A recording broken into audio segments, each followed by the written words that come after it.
शादी की रात मेरे पति कहने लगे, अपने कपड़े उतार कर मुझे दे दो। मैंने पति को कपड़े दे दिए और मेरे पति वो कपड़े खुद पहनकर मेकअप कर मुझसे कहने लगे, मैं कैसा लग रहा हूँ। मुझे मेरे पति पर बहुत गुस्सा आया और मैं सो गई। 1 महीने के बाद एक रात मेरे पति बेहोश हो गए। डॉक्टर को बुलाया तो डॉक्टर ने ऐसी खबर दी कि मेरे होश उड़ गए।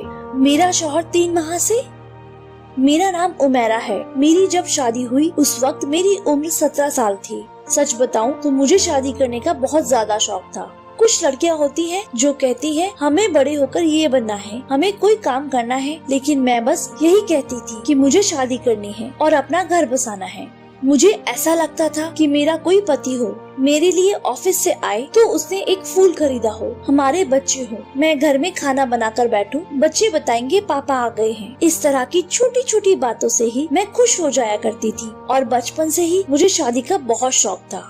यहाँ तक कि शादी से पहले मुझे अजीबोगरीब किस्म के दौरे भी पड़ते थे और पीरों फकीरों ने इसका इलाज भी शादी से ही बताया था। जब शुरू में दौरे पड़ते थे तो लोग कहते थे कि किसी भूत का साया है, लेकिन मेरे बाबा इन चीजों के बारे में जानते थे क्योंकि वह एक हकीम थे, इसीलिए उनको पता था कि मेरी तकलीफ क्या है। तभी तो जल्दी जल्दी रिश्ता ढूंढकर मेरी शादी करवा दी। मैं बहुत ज्यादा खुश थी, दुल्हन बनकर भी मुस्कुरा रही थी। यहाँ तक कि मुझे मेरी माँ ने कहा कि मुंह बंद करके बैठो। खुशी खुशी शादी करके अपने कमरे में आ चुकी थी। अपने लहंगे को बड़े प्यार से बिस्तर पर फैलाकर बैठी थी, जैसे फिल्मों और ड्रामों में दुल्हन बैठी होती है। घूंघट भी निकाला हुआ था, लहंगा भी बड़े प्यार से और बड़े नखरे करके बनवाया था। मुझे लाल रंग का लहंगा नहीं पहनना था, मैंने गुलाबी रंग का लहंगा पहना हुआ था। मैं बहुत ज्यादा हसीन लग रही थी, मुझे अपने ऊपर नाज था। पति की तस्वीर भी देखी थी और आँख बचाकर उसका दीदार भी कर लिया था। पति मेरा बेहद खूबसूरत और मेरी ही उम्र का था और सोच लिया था कि जिंदगी बहुत अच्छी गुजरेगी। लेकिन जब मेरा पति मेरे कमरे में दाखिल हुआ तो अंदर आते ही उसके कदम लड़खड़ा गए।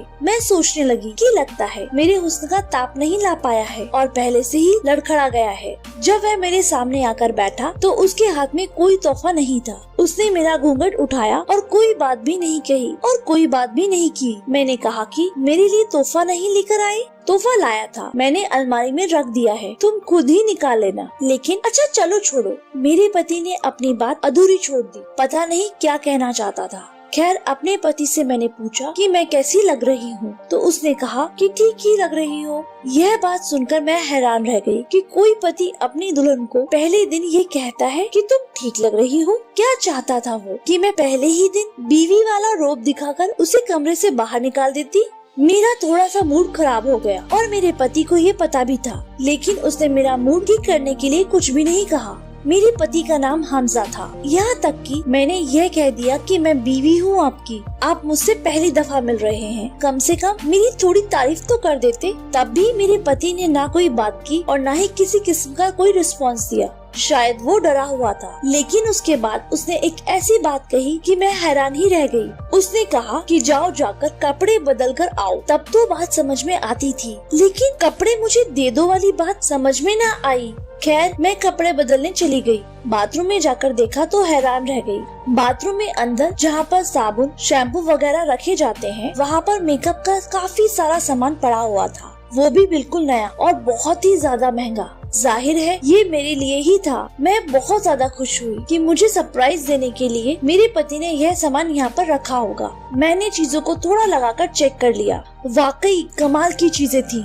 मैं बहुत ज्यादा खुश थी कि ये सारी चीजें मेरी हैं और मैं कल इनको जरूर इस्तेमाल करूंगी। और जब वापस आई तो उसने कहा कि ये लहंगा मुझे पकड़ा दो। मैंने लहंगा और उसका दीगर सामान पहले से ही पैक करके हाथ में पकड़ा हुआ था, वो मैंने अपने पति की तरफ बढ़ा दिया। मुझे लगा कि मेरा पति यह सामान संभाल कर अलमारी में रख देगा। वो मेरी मदद करना चाह रहा था, लेकिन वह यह सामान लेकर बाथरूम में चला गया और मेरा मुंह खुला का खुला रह गया कि मेरे पति मेरी चीजें लेकर बाथरूम में क्यों चला गया। आधा घंटा गुजर गया, लेकिन मेरा पति बाहर नहीं आ रहा था। मैंने कान लगाकर सुना तो मुझे कोई खास आवाज भी नहीं आ रही थी, ना ही पानी खुला हुआ था और ना ही किसी और चीज के शोर की कोई आवाज आ रही थी। इसका मतलब है कि वो नहा नहीं रहा था। मुझे लगा वह नहाने के लिए चला गया, लेकिन मेरा सामान बाथरूम में ले जाने का क्या मतलब बनता था। कभी कभी इंसान के सामने कुछ ऐसी सूरत हालात आ जाते हैं जिसके बारे में उसको बिल्कुल भी अंदाजा नहीं होता है और उसको पता नहीं होता होता कि वो क्या करे, यहाँ तक कि वो कुछ सोचने के काबिल भी नहीं रहता। ऐसी ही सूरत हालात मेरी हो रही थी,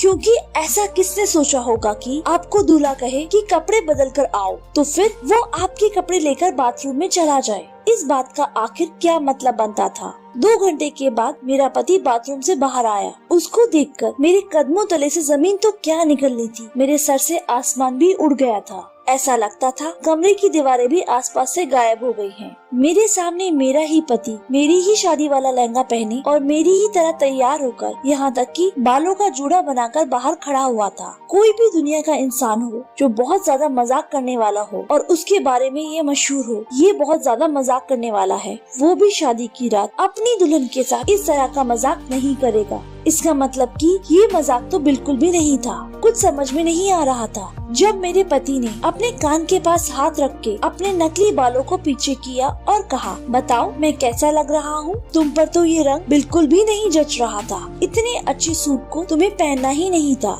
तुमने कैसे दुपट्टा इस तरह रखा हुआ था? इसको कंधे पर रखा था। तुमने पहना था तो ऐसा लग रहा था कि जैसे 2 टके का सूट है, लेकिन अब देखो मैंने पहना है तो जैसे इसमें जान पड़ गई है। देखो इसको ऐसे पकड़ते हैं। मेरा पति तो बात ही नहीं कर रहा था, बल्कि मेरे कानों में पिघला हुआ शीशा डाल रहा था। मैंने कहा कि क्या हो गया है आपको? ये आप क्या कर रहे हैं? आपने मेरे कपड़े क्यों पहने हैं? ऊपर से इस तरह का मेकअप क्यों किया है आपने? किसी ने देख लिया तो क्या होगा? उसने कहा कि मुझे इन चीजों का बहुत ज्यादा शौक है। मैंने जब इस लहंगे में तुम्हें देखा तो मेरा दिल किया कि मैं भी इसको पहनूं, और बाथरूम में जो सामान पड़ा है वो भी मेरा है, उसको तुम बिल्कुल हाथ न लगाना। अभी मुझे पता चला कि तुमने चीजें इधर उधर की हुई थी, लेकिन आज के लिए मैं तुम्हें माफ कर देता हूँ। अगर तुमने मेरी चीजों को दोबारा हाथ लगाया तो मुझसे बुरा कोई नहीं होगा। मुझे इस कदर गुस्सा आ रहा था, मुझे ऐसा लग रहा था कि मुझे उल्टी आ जाएगी। मैंने जल्दी से कंबल उठाया और कंबल को सर तक तानकर सो गई। मेरा पति बाद में भी मुझसे पूछ रहा था कि मैं कैसा लग रहा हूँ। जरा मुझे गौर से तो देख लो, मेरी तस्वीर तो बना दो। ये लॉन्ग सूट की तस्वीर मैं खुद कैसे लूँगा? सेल्फियाँ तो मुझे अच्छी खींचनी आती है। मैंने अपने कानों पर हाथ रख लिया। मेरी आंखों से आंसू निकलना शुरू हो गए कि ये मेरे साथ क्या हो गया। मैं एक ऐसी लड़की थी जिसको शादी का बहुत शौक था, और मुझे एक मर्द से शादी करनी थी जो मर्द की तरह मेरा ख्याल रखे, जिसे देखकर मुझे एहसास हो कि ये पति शौहर है और यह एक मजबूत इंसान है। और यहाँ मेरे सामने क्या खड़ा था? क्या कहती मैं इसको? कौन था वो? सुबह हुई तो मेरा पति सोफे पर सुकून से सो रहा था। उसका सोने का अंदाज भी लड़कियों जैसा ही था। उसकी आंखें खुली तो मैंने कहा कि रात को क्या तमाशा लगा रखा था आपने? खबरदार जो दोबारा इस तरह की हरकत की। तो कहने लगा कि मेरी माँ की तरह मत बोलो। इसका मतलब कि मेरी सास को भी इन सारी बातों का पता था। मेरे साथ धोखा किया और मेरे खानदान वालों को भी मेरे पति के बारे में कुछ नहीं कहा। खैर, मेरे पति ने मुझे कहा, अगर तुमने ये बात किसी को बताई तो मैं तुम्हें जान से मार दूंगा। तुम्हें तो पता भी नहीं चलेगा। तुम्हारे खाने में जहर मिलाकर तुम्हें ऊपर पहुंचा दूंगा। मैं तो पूरी तरह हैरान थी कि ये इंसान कितना खतरनाक है। इसको क्या तकलीफ थी? यह मर्द होकर क्यों इस तरह की हरकतें कर रहा था? इतना तो समझ में आ गया था कि कोई न कोई चक्कर जरूर है। ये मर्द नहीं बल्कि एक नामर्द है। उसने कहा कि चुपचाप घर में रहना। अगर तुम्हारे माथे पर तलाक का धब्बा लग गया, वो भी शादी के अगले ही दिन, तो तुम्हारे माँ बाप को हार्ट अटैक हो जाएगा। मेरे साथ इसी तरह रहना है तो रहो, इज्जत बचाओ अपने खानदान वालों की। मेरी भी अकल मारी गई थी। सोचा कि सारी जिंदगी मैं इसके साथ नहीं रह सकती, लेकिन अगर अभी ये बात सामने आ गई तो वाकई बहुत बदनामी होगी। अभी तो मेरे माँ बाप ने मुझे रुखसत किया है। चुप करके इन हालात को कबूल कर लिया और उसी घर में रहने लगी। घर वालों के सामने इसी तरह से पेश आ रही थी जैसे कोई बात ही नहीं है। वो भी सारा कुछ जानते थे, लेकिन इस बात का जिक्र नहीं कर रहे थे। कैसे लोग थे ये कि किसी की बेटी की जिंदगी को कितनी आसानी से बर्बाद कर रहे थे,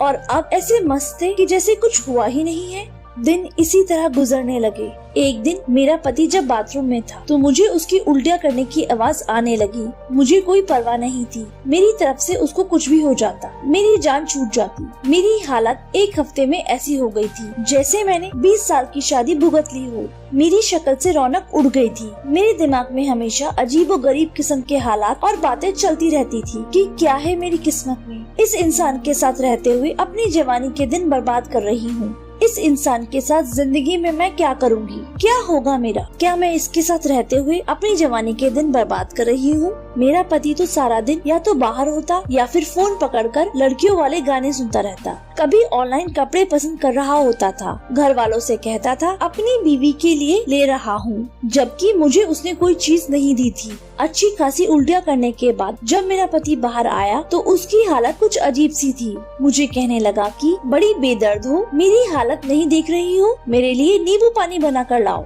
मैंने कहा हाँ तो कुछ खा लिया होगा उल्टा सीधा, तो फिर यही होना था ना। मैं जाने लगी तो उसने एक अजीब सी बात कही। उसने कहा कुछ खाया नहीं है, शादी के बाद तो ये सब कुछ होता है। मैं हैरान थी कि किस किस्म की फिजूल बातें कर रहा है। फिर मैं उसके लिए नींबू पानी लेकर जा रही थी कि रास्ते में मेरी सास ने मुझे देख लिया। कहने लगी बेटा ये क्या, अभी तो तुमने खाना खाया था, खाने के फौरन बाद नींबू पानी नहीं पीते। मैंने कहा कि मुझे उल्टी सी हो रही है इसीलिए मैं पी रही हूँ। तो मेरी सास खुश हो गई। उसने कहा कि अच्छा कोई बात नहीं, हो सकता है कोई खुशखबरी हो। जबकि मैं सोच रही थी कि तुम्हारा बेटा किसी को खुशखबरी देने के काबिल ही नहीं है, तो खुशखबरी क्या हम लोग डाउनलोड करेंगे? मेरी सास ने मुझे गले से लगाया और कहा मुझे यकीन है कोई ना कोई खुशखबरी होगी। फिर तुम आराम करो और हमजा से कहना तुम्हारा बहुत ख्याल रखे। अगर कुछ और खाने पीने का दिल करे तो मुझे बता देना, मैं बना दूंगी। मैंने कहा जी जरूर, आपको ही बताऊंगी। मैं अपने कमरे में आ गई और पति के सामने नींबू पानी का ग्लास पटक कर मैंने मारा। मैंने कहा कि कब से चल रहा है ये सब कुछ, तुम्हारे घर वालों को इस बारे में नहीं पता है कि तुम कौन हो। मेरा पति कहने लगा कि मुझसे इस तरह की बातें ना करो, पहले ही मेरी तबीयत बड़ी खराब है। जब तुम इस तरह की बातें करती हो तो बिल्कुल मेरी माँ जैसी लगती हो। चुपचाप अपने बिस्तर पर जाकर सो जाओ, ज्यादा बातें करने की जरूरत नहीं है। मैंने कहा कि तुम्हें मर्दों की तरह चलाना तो आता है लेकिन कुछ और करना नहीं आता। आजकल मेरे पति में एक और ड्रामा शुरू हो गया था, पता नहीं उसमें क्या हकीकत थी। मेरे पति का पेट मुझे कुछ बड़ा हुआ लग रहा था और वो अजीब तरीके से कमर पर हाथ रख के चलता था। अब पता नहीं ये कौन सी नई हरकत थी जो मुझे पागल करने के लिए उसने शुरू कर दी थी। और 10-15 दिन ऐसे ही गुजर गए। एक दिन मेरे पति ने शोर डाल दिया कि मेरे पेट में बहुत ज्यादा दर्द हो रहा है, मुझे डॉक्टर के पास लेकर जाए। अम्मी यानी मेरी सास ने मुझे पहले कुछ शरबत वगैरह पिलाए। तुमने ऐसा कुछ खा लिया होगा इसीलिए तुम्हारे पेट में दर्द हो रहा है। लेकिन उसका कहना था कि मुझे डॉक्टर के पास ले जाओ। मेरे साथ मेरी सास भी थी और हम दोनों उनको डॉक्टर के पास ले गए। रात के वक्त इमरजेंसी में कोई डॉक्टर नहीं बैठा था, एक लेडी डॉक्टर ही बैठी थी और हमें उसी के पास जाना पड़ा। मेरे पति ने पीठ पर हाथ रखा हुआ था और अजीब तरह की आवाजें निकाल रहा था। अब तो मेरी सास मेरे सामने शर्मिंदा हो रही थी और बार बार हमजा के कंधे पर हल्का सा थप्पड़ मार के कह रही थी क्या हो गया है, इतना भी कौन सा तुम्हें दर्द हो रहा है, मर्द बनो मर्द। इस बात पर मैं अंदर ही अंदर हंस रही थी। डॉक्टर ने जैसे ही मेरे पति को देखा तो उसने एक अजीब सी बात कर दी और हम लोग हैरान रह गए। डॉक्टर ने कहा ये तो ऐसे चल रहे हैं जैसे इनका तीसरा महीना है और पेट भी ऐसे ही निकला है। मेरी सास ने कानों को हाथ लगा लिया। डॉक्टर को कहा आप किस तरह की बातें कर रही हैं? डॉक्टर होकर आप इस तरह की बातें कैसे कर सकती हैं? डॉक्टर ने कहा कि जो मैंने देखा, जो मुझे लगा, मैंने वो कह दिया। वैसे भी आजकल क्या नामुमकिन है, चेक करती हूँ, आप परेशान ना हो, क्योंकि मेरे पति का पेट वाकई ऐसे निकला हुआ था। लेकिन जब डॉक्टर ने चेक करने के लिए बुलाया तो कहने लगा मुझे अल्ट्रासाउंड ही करवाना है।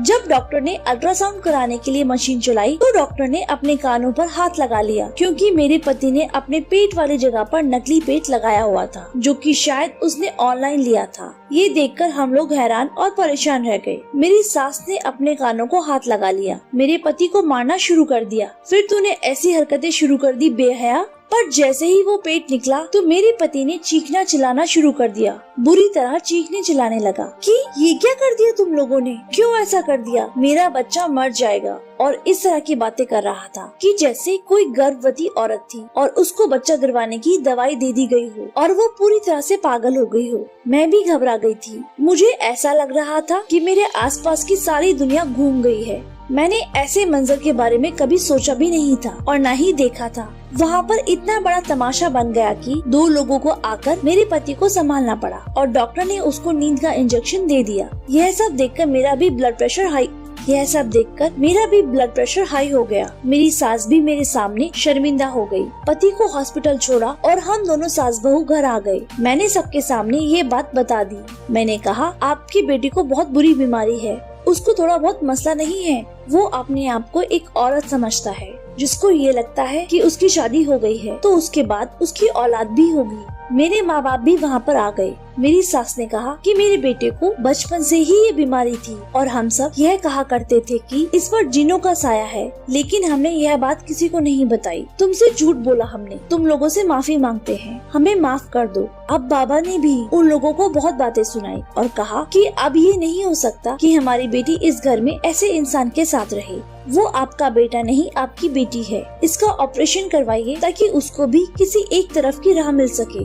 मेरी सास कहने लगी कि नहीं नहीं, यह सब ठीक हो जाएगा। अभी तो शादी को 1 महीना ही नहीं हुआ है। अपनी बेटी को तलाक मत करवाइए, इसके चेहरे पर तलाक का धब्बा लग जाएगा। हम इसको ठीक करेंगे, हम इसका इलाज करवा लेंगे। लेकिन मैंने अपने माँ बाप को सब कुछ बता दिया कि शादी की पहली रात उसने क्या कुछ किया था। सबके सामने मैंने ये बात बताई थी। ये इंसान न सिर्फ किसी बीमारी में था, बल्कि उसकी ये बीमारी बहुत हद तक बढ़ चुकी थी और वह यह बात समझने के लिए तैयार ही नहीं था कि वो एक मर्द है। वो कहता था कि मेरा जिस्म मर्द का है, लेकिन मेरे अंदर एक औरत की रूह है। मैं क्या करूं? मैं ऐसा ही हूँ। दुनिया के कोई माँ बाप ये नहीं चाहते कि 1 महीने के बाद उनकी बेटी का तलाक हो जाए, लेकिन यहाँ पर कोई और उपाय नहीं था। अगर मैं सब्र भी करती तब भी कुछ ठीक होने वाला नहीं था। मैं खुद परेशान थी अपनी जिंदगी के लिए। दुनिया वालों को तो मुझे बातें ही सुनानी थी।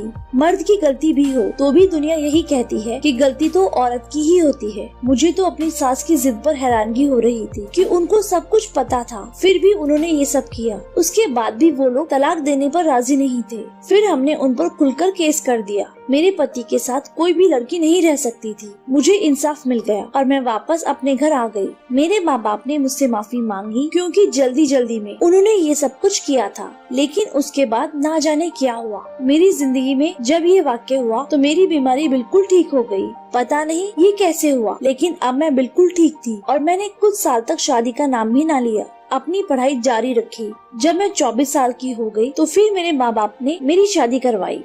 वो एक बिजनेसमैन था और बहुत ही अच्छा इंसान था। आखिर में मैं ये कहना चाहूंगी कि हर बीमारी का यह इलाज नहीं होता कि उसकी शादी हो जाएगी तो सब ठीक हो जाएगा, बल्कि कुछ बीमारियां ऐसी होती हैं जिनका इलाज शादी बिल्कुल भी नहीं होता।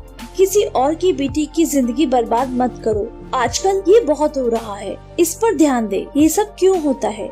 मर्द इस तरह की हरकतों पर क्यों उतर आते हैं? पता करें और फिर इलाज कराएं। लेकिन किसी की बेटी को आकर आपके बेटे का इलाज नहीं करना होता, इस बात को समझे। कोई भी किसी की बेटी की जिंदगी बर्बाद ना करे। धन्यवाद दोस्तों।